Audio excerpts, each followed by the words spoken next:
Beaucoup d'entre nous, chrétiens ou non chrétiens, avons souvent une grande appréhension et même des doutes concernant notre approche de Dieu. Comment pouvons-nous l'approcher? Avons-nous le droit de l'approcher? Nous doutons souvent et nous nous remettons en question. Suis-je digne d'aller dans sa présence? Est-ce qu'avec mon passif, mon passé lourd et chargé, avec le poids de tous mes péchés, je peux encore me présenter devant Dieu? On pense souvent, je vais commencer par vaincre mon addiction ou mon péché et ensuite je pourrai oser prier ou aller à l'église et demander pardon à Dieu. Il est certain que notre Dieu est saint et sa présence ne tolère aucune souillure. Mais Jésus s'est sacrifié pour nous et c'est par son sang que nous sommes justifiés et avons donc accès à Dieu puisqu'il nous est impossible de nous laver nous-mêmes de nos péchés. C'est par Jésus que nous accédons à Dieu. Alors arrêtons de penser aussi que Dieu nous rejettera alors qu'il nous appelle à venir à lui tel que nous sommes, avec nos fardeaux, et c'est lui qui nous soulagera, nous guidera, nous lavera.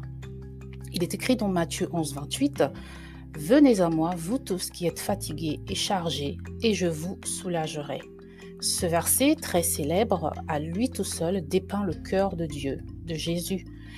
Il ne nous demande pas de venir devant lui parfait, mais avec nos fardeaux, afin que lui-même nous soulage. Le message d'aujourd'hui est pour tous ceux qui cherchent Jésus, tous ceux qui le connaissent ou veulent le connaître. Nous allons prendre pour base le livre de Matthieu au chapitre 28. Pour ceux qui m'écoutent pour la première fois, je suis Luis du blog ilestécrit.com et je vous embarque dans une nouvelle aventure biblique.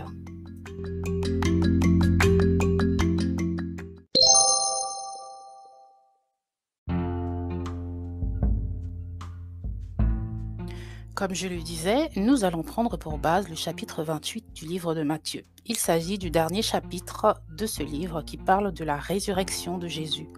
Nous allons nous focaliser sur la première partie de ce chapitre des versets 1 à 8 en mettant cependant l'emphase sur le verset 5. Je lis donc ce passage pour vous. Après le sabbat, à l'aube du premier jour de la semaine, Marie de Magdala et l'autre Marie vinrent pour voir le sépulcre. Et voici, il y avait eu un grand tremblement de terre, car un ange du Seigneur, descendu du ciel, était venu, avait roulé la pierre et en dehors de l'entrée du sépulcre, et s'était assis dessus. Son visage était comme un éclair, et son vêtement blanc comme la neige. Et dans leur frayeur, les gardes avaient tremblé et étaient devenus comme morts. Or l'ange, prenant la parole, dit aux femmes, « Pour vous, ne craignez point, car je sais que vous cherchez Jésus le crucifié. Il n'est pas ici, car il est ressuscité, comme il l'avait dit. Venez, voyez le lieu où le Seigneur était couché, et partez promptement et dites à ses disciples qu'il est ressuscité des morts, et voici, il vous devance en Galilée. Là, vous le verrez, je vous l'ai dit. » Alors elles sortirent promptement du sépulcre, avec crainte et avec une grande joie, et elles coururent l'annoncer à ses disciples. Beau passage. Nous allons aller directement sur le verset 5 qui nous intéresse plus particulièrement. Il est écrit « Or l'ange, prenant la parole, dit aux femmes, « Pour vous, ne craignez point, car je sais que vous cherchez Jésus le crucifié. » C'est quand même un verset important. Que nous dit ici la parole? Ne craignez point, vous qui cherchez Jésus. Les soldats, quand on lit ce passage en entier, ont eux pris peur devant l'ange. Mais aux femmes, il dit ne craignez point, n'ayez pas peur. En gros, la crainte n'est pas pour ceux qui cherchent Jésus. Les femmes présentes dans notre passage ont côtoyé Jésus homme pendant son ministère, donc elles le connaissent et ont eu une relation avec lui. Qu'est-ce que nous devons comprendre? Si nous le connaissons, nous ne devons pas craindre l'inhabituel ou le surnaturel ou simplement sa présence.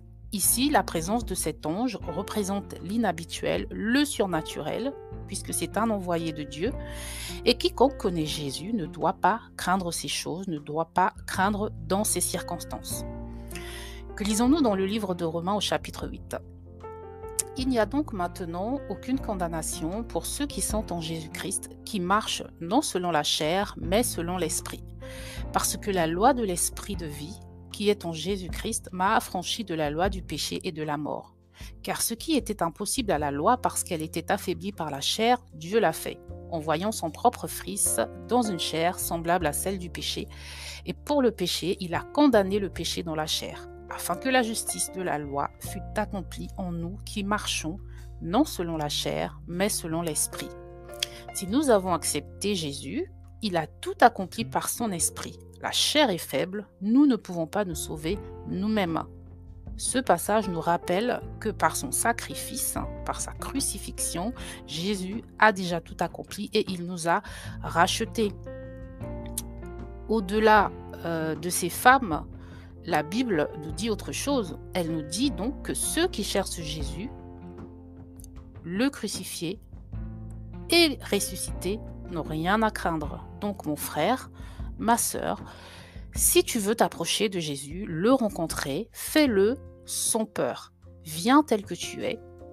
Et si tu reconnais qu'il est mort et ressuscité, qu'il t'a racheté, qu'il est mort pour te racheter de tes péchés, alors n'hésite pas, car il n'attend que tu fasses ce premier pas.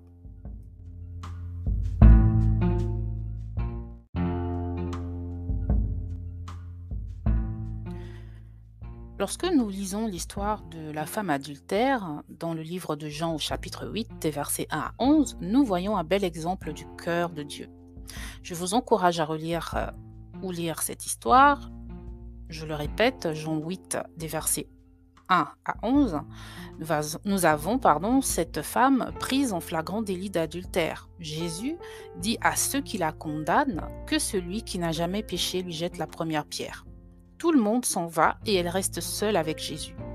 Mais lui-même ne la condamne pas.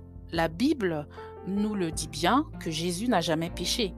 Il a été tenté en toutes choses, mais n'a jamais succombé au péché. Donc, il aurait pu, lui, seul, lui jeter la première pierre, lui dire « Arrière de moi, femme pécheresse ». Mais, malgré cela, il ne lui dit pas. Arrière de moi, il ne la condamne pas, et que lui dit-il? Il lui dit « Va et ne pêche plus ». Pourquoi je vous raconte cette histoire? Eh bien, c'est pour nous montrer que nous pouvons nous présenter à lui tel que nous sommes. Il ne va pas nous jeter dans le feu. Dieu est patient, il nous donne des occasions nouvelles de nous racheter chaque jour. Il est abondant en miséricorde et rempli de compassion. Alors, allons tels que nous sommes devant lui. N'ayons pas peur. Si nous avons des douleurs, si vous avez des douleurs, mon frère, ma sœur, si tu as une douleur, si tu as un péché qui te ronge le cœur, eh bien, va au pied de Jésus, c'est lui qui te délivrera. Ne pense pas, je vais d'abord me battre seul et ensuite seulement je pourrai me présenter devant lui. Non, il nous appelle à aller vers lui avec nos fardeaux et c'est lui qui nous déchargera. Parce que, encore une fois, ce que le passage du jour nous montre, ce passage nous montre, c'est que si nous le cherchons de notre cœur, si nous le cherchons, c'est que nous avons besoin de lui, c'est que nous reconnaissons en lui une solution, c'est que nous reconnaissons en lui notre salut, eh bien nous ne devons pas craindre. Il y a des personnes qui, eux, ont toutes les raisons de craindre Jésus. Dans l'histoire du possédé de Gadara, cet homme qui était possédé par une légion, donc plusieurs démons, dans Matthieu au chapitre 8, des versets 28 à 34, on voit cet homme se précipiter aux pieds de Jésus, et ce sont des démons qui parlent au travers de lui. Et ces démons reconnaissent Jésus, puisqu'ils lui disent « Qu'est-ce que tu es venu faire là? Ce n'est pas encore le temps pour nous. » Et donc ces esprits ont peur de Jésus, et ils demandent à Jésus de les épargner. Et donc, on voit bien que ces êtres ont peur de Jésus, tout simplement parce que eux, ils ne cherchent pas Dieu. Ils ne le cherchent pas, ils cherchent plutôt à s'en éloigner. Ils veulent au contraire, si possible, que Jésus n'existe pas dans leur espace, ce qui est complètement impossible. Mais ils le supplient. Et cet exemple pour vous montrer la différence entre ceux faut faire un parallèle si on revient, à nos femmes et à nos soldats. Dans Matthieu 28, il est écrit: «Et dans leur frayeur, les gardes avaient tremblé et étaient devenus comme morts». Donc certaines versions disent qu'ils tremblèrent de peur. Le mot frayeur ici vient de phobos en grec qui veut dire peur, terreur. Ensuite, au sujet des femmes, on nous dit au verset 8: «Alors elles sortirent promptement du sépulcre avec crainte et avec une grande joie, et elles coururent l'annoncer à ses disciples». Le mot crainte ici est toujours le même, phobos, mais il est associé à la joie et non plus à la mort. Donc on voit bien que les gardes, eux, qui ne connaissent pas Jésus et qui qu'ils ne le cherchent pas non plus, eux, ils sont saisis de peur à la vue de l'ange. D'accord? Et ils sont comme morts. Voilà. Alors que de l'autre côté, les femmes, elles, qui recherchent Jésus, elles sont peut-être dans la crainte, mais c'est une crainte associée à la joie. Donc, on voit bien que la crainte de Dieu est porteuse de joie, voilà, de bénédiction, de joie. C'est une crainte qui on va dire, qui a un résultat positif, alors que pour ceux qui ne connaissent pas Jésus et qui ne le cherchent pas, tels que les gardes ou encore les démons qui possédaient cet homme dans l'histoire de Gadara, eh bien, c'est plutôt la peur, la terreur qui était leur partage. Donc voilà, en gros, si je dois me répéter, la crainte de Dieu est porteuse de joie pour ceux qui le cherchent, tandis qu'elle est synonyme de mort pour les ténèbres.